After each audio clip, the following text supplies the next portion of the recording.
మూఢనమ్మకాల్ని, నిరుత్సాహాన్ని వారు ఎదుర్కొన్నారు.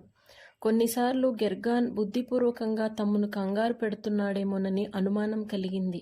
కానీ అది నిజం కాదు. అతనికి ఈ మాటలు అర్థం కావడం లేదు. ఈవేళ ఎక్కువ పని చేయలేకపోయాడు. ఇలాగైతే ఈ గ్రంథం పూర్తి చేయగలమా అన్నాడు పేగెల్. అది జరిగితే అద్భుతమే. భాష చాలా కలవరంగా ఉంది. దేవుడు అన్న మాట విషయం చూడు. నిజమైన దేవునికి ఒక మాట ఉండి తీరాలి. అది మనకి ఎలా తెలుస్తుంది? ప్రార్థనను గూర్చి మనం చెప్తున్నాం. అది వారికి చక్రాలు తిప్పడం, మంత్రాలు చదవడం అని అర్థమవుతుంది. పాపం గురించి మనం మాట్లాడతాం. పాపం అంటే వారికి ఏదైనా జంతువును చంపడం అన్నమాట. ఒకసారి ఒకడు యాక్మృగాన్ని చంపుతూ ప్రార్థనలు వల్లిస్తున్నాడు. వీలైతే అప్పుడు ప్రార్థనా చక్రాన్ని కూడా తిప్పి ఉండేవాడు. ఇది విపరీతమైన మతం, విపరీతమైన భాష. జ్ఞానం కొరకు ప్రార్థన చేయడం తప్ప మనమేమీ చేయలేం. సోనాం వారి వద్ద కూర్చొని మాటలన్నీ శ్రద్ధగా వింటున్నాడు. యేసు కథ అతనికి చాలా నచ్చింది. పరలోకాన్ని విడిచి లోకానికి వచ్చిన దేవుని విషయం తనకు బాగా అర్థమయ్యింది. టిబెటీయుల మతం కూడా ఆ ఉద్దేశం మీదనే ఆధారపడి ఉంది. కానీ యేసు విషయం కొంచెం భేదం ఉన్నది. ఏ బుద్ధుడు తన ప్రజలకు నిత్యజీవం ఇయ్యడానికి సిలువపై మరణించలేదు. జీవిత చక్రం తప్పించుకోవడానికి తగిన పుణ్యం చేయాలని బుద్ధులు చెప్పారు. సోనాం వారు తర్జుమా చేసిన సువార్తను తీసుకుని మాటలు నెమ్మదిగా చదివాడు. ఇది చాలా కష్టంగా ఉంది నాన్న. దీని కొంచెం సులభంగా రాయగలరా? అది అసాధ్యం బాబు. గ్రాంధిక టిబెట్ భాష చాలా గొప్పది. సాహిత్య విలువలున్నాయి. దాన్ని సులభతరం చేయలేం. మేము చేయగలిగింది చేశాం.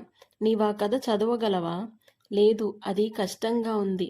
కానీ యేసు కథ వినడం నాకు చాలా ఇష్టం. నేను ఒక రోజున యేసు శిష్యుడనవుతాను. టెంపు ముఖం చిట్లించుకున్నాడు. వద్దు బాబు, మన పితరుల విశ్వాసాన్ని మనమెన్నడూ విడిచిపెట్టకూడదు. వారి పవిత్ర గ్రంథాన్ని తర్జుమా చేయడానికి వారికి సహాయపడగలం కానీ మనం క్రైస్తవులము కానేరము. రోజులు, వారాలు, సంవత్సరాలు గడిచాయి. హైట్, పేగెల్ యోహాను సువార్త అనువదించడానికి చాలా కష్టపడ్డారు. వారికి సహాయం చేయడానికి డాక్టర్ జాస్కే కూడా కలిశాడు. ఆయన ప్రాచ్య భాషా నిపుణుడు. టెంపు గెర్గాన్ వారికి చాలా సహాయం చేశాడు. చివరికి యోహాను సువార్త అనువాదం పూర్తి చేసి కాశ్మీర్లో ముద్రించారు. ఇప్పుడు టిబెటీయులు చదువుకోవడానికో వర్తమానం ఉన్నది. ఒక వర్తకుని సహాయంతో యాక్మృగంపై అనేక ప్రతులను టిబెట్ పంపారు.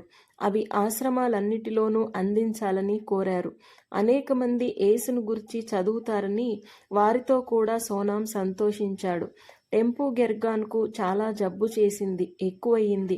లెహ్కు దీర్ఘ ప్రయాణం చేసినప్పుడు మంచులో చిక్కుకున్నాడు. అప్పటి నుండి ఆయన ఆరోగ్యం క్షీణించింది. జ్వరం, దగ్గు ఎక్కువైనవి. అది క్షయవ్యాధి అని గుర్తించి హైట్ కొన్ని మందులిచ్చాడు. అయితే ఆ వృద్ధుడు ఇక ఎంతో కాలం బ్రతకడని తెలిసిపోయింది. సోనాంకు ఇప్పుడు 12 ఏళ్లు. టెంపు వ్యాధి వల్ల స్పృహ కోల్పోతున్నాడు. జీవితానికి తర్వాత ఏమున్నదోనని సోనాం ఆలోచిస్తున్నాడు. మిషనరీలు పరలోకాన్ని గూర్చి చెప్పిన విషయాలు నిజమే. అయితే తన తండ్రి బౌద్ధుడు కాబట్టి అనేక జన్మలు చూసి చివరకు శ్రమపడి మరణించాలి. తన తండ్రి యేసును అంగీకరిస్తే ఎంత బాగుండును. తమ యజమాని మరణిస్తాడని తెలిసి సేవకులు లామాలను పిలిచారు. వ్యాధిగ్రస్తుని వద్ద వారు మంత్రాలు చదివి దెయ్యాల్ని వెళ్ళగొట్టడానికి ప్రయత్నించారు. ఒక చిన్న కాగితంపై ఓం మణి పద్మేహం అని వ్రాసి దాన్ని నీటిలో కలిపి ఆయన చేత త్రాగించారు. చివరకు 1897లో టెంపు గెర్గాన్ మరణించాడు. చాలా దినాలు లోయలోని ప్రజలంతా దుఃఖించారు. గొప్ప వ్యక్తి మరణించాడు. ద్రోమ దుఃఖంతో బలహీనమైపోయింది. ఆమె కూడా ఎక్కువ కాలం బ్రతకదని అనుకున్నారు. సోనాం చాలా దుఃఖించాడు. అయితే దేవుని చేతుల్లో సమస్తము ఉందనే నిశ్చయత అతనికున్నది. కొంతకాలమైన తరువాత లోయలో పనులు మళ్లీ మామూలుగా జరగనారంభించాయి. సోనాం బహిరంగంగా యేసుక్రీస్తును తన సొంత రక్షకునిగా అంగీకరిస్తున్నానని ప్రకటించాడు. కొన్ని దినాలైన తరువాత నదిలో బాప్తిస్మం పొంది సాక్ష్యమిచ్చాడు.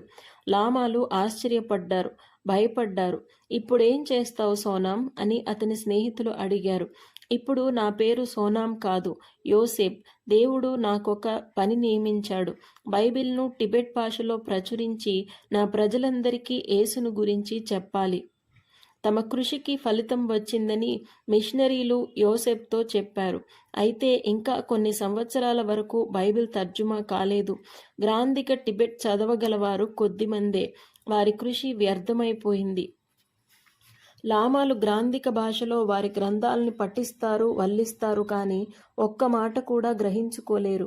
ప్రజలు గ్రహించుకునే భాషలో బైబిల్ను అనువదించటానికి ఒకవేళ దేవుడు యోసేపును పిలుస్తున్నాడేమో. ఉన్నత విద్య వలన లాభాలను గూర్చి యోసేపు విన్నాడు కనుక తనను పాఠశాలకు పంపమని మిషనరీలను అడిగాడు. వారు సంతోషంతో ఒప్పుకుని శ్రీనగర్లోని మిషనరీ పాఠశాలకు యోసేపును పంపారు. యోసేపు చాలా తెలివైనవాడు. ఉర్దూ, ఇంగ్లీష్ బాగా నేర్చుకున్నాడు. ఆయనకు 23 వయసున్నప్పుడు బ్రిటిష్ ప్రభుత్వం మంచి ఉద్యోగాన్నిచ్చింది. కానీ యోసేపు తిరస్కరించాడు. నా జీవితాన్ని యేసుక్రీస్తు ప్రభువుకు సమర్పించాను. ఆయన సేవకులు టిబెట్ ప్రవేశించ వీలు కాకపోతే నేను బైబిల్ను అనువదించి ఆ గ్రంథాన్ని నా ప్రజలకు అందిస్తాను అన్నాడు యోసేపు. చాలా సంవత్సరాలు చదువుకున్న పిమ్మట యోసేప్ గెర్కాన్ ప్రశాంతమైన కొండల మధ్యకు మళ్లీ వచ్చాడు. వాంగ్చుంగ్ టిబెట్ వస్త్రాలు ధరించి యోసేప్ను కలుసుకున్నాడు. వాంగ్చుంగ్, నమస్కారం. సంవత్సరాలు గడిచినా ఆరోగ్యంగా ఉన్నావు. మీరు కూడా అలా ఉండాలని నా కోరిక. మరలా మన లోయకు ఆహ్వానం. ఈ రాత్రి మీ గౌరవార్థం గొప్ప విందు ఏర్పాటు చేయబడింది. లోయలో మరలా ఉత్తేజం కలిగింది. యోసేప్ తన ఇంటిని, దేవాలయాన్ని, చుట్టూ ఉన్న ఇండ్లను అన్నీ చూశాడు. అన్నీ తనకు గుర్తున్నాయి. కానీ లోయ అంతా వర్ణింపలేని ఒంటరితనం కనబడుతుంది. అక్కడ హృదయమే లేనట్లుంది. ఒక్క క్షణమే ఆ తలంపు ఉన్నది. అంతలో లోయలోని ప్రజలంతా ఆనందోత్సాహాలతో యోసేపును ఆహ్వానించటానికి ఊరేగింపులో వచ్చేశారు. పాత స్నేహితులు, పనివారు అందరూ ఒకేసారి ఆయనతో మాట్లాడుతున్నారు. వారి ప్రేమను, గౌరవాన్ని చూసి యోసేపు ఇక ఎన్నడూ లోయ విడిచి వెళ్ళకూడదని అనుకున్నాడు. తాను మొదట స్థిరపడి తర్వాత తన భూములు, ఆస్తులు క్రమంగా నడిచిన పిదప బైబిల్ తర్జుమా మొదలు పెట్టవచ్చుననుకున్నాడు. తండ్రి మరణించిన వెంటనే తల్లి కూడా మరణించింది. ఇక ఆస్తి అంతటికీ తానే వారసుడు. చాలా అభివృద్ధిలో ఉన్న ఆస్తులకు అధికారి అయ్యాడు. కొంతకాలం లోయలో ఉండి సుఖపడితే తప్పేమిటి?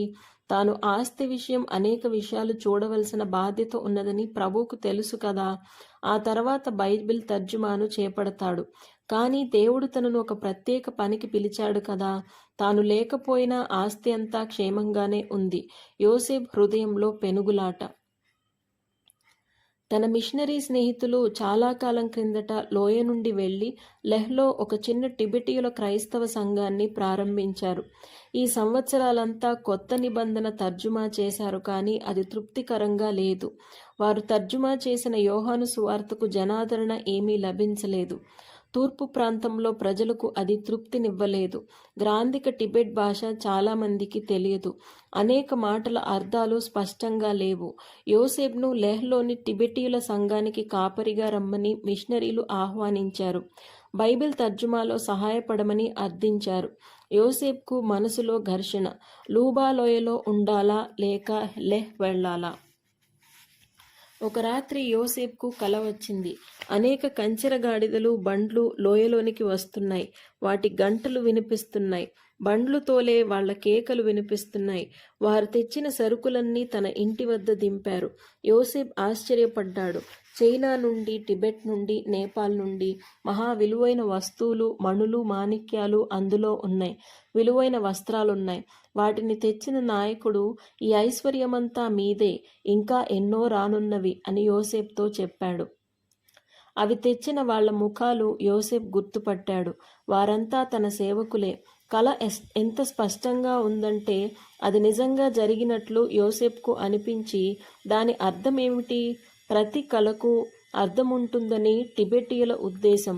మరి ఈ కల అర్థమేమిటి? అలా ఆలోచిస్తూ పడుకుంటే యోసేపుకు నిద్ర పట్టింది. నిద్రలో మరి ఒక కలగన్నాడు. ఒక చిన్న క్రైస్తవ సంఘంలో కొందరు టిబెటీయులు కూర్చుని బోధకుడు పెద్ద గ్రంథం చదువుతుండగా వింటూ ఉన్నారు.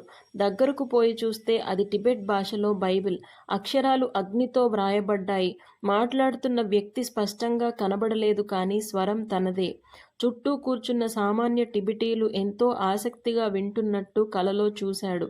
మరలా స్వరం వినబడింది. స్నేహితులారా, మీరు ఏ మార్గం ఎంచుకుంటారు? ఒకటి ఐశ్వర్యంతో కూడినది కానీ దానికి నిత్యజీవ నిరీక్షణ లేదు. మరి ఒక మార్గం కఠినమైనది గాని అది నిత్యజీవానికి నిత్యానందానికి తీసుకుని వెళుతుంది.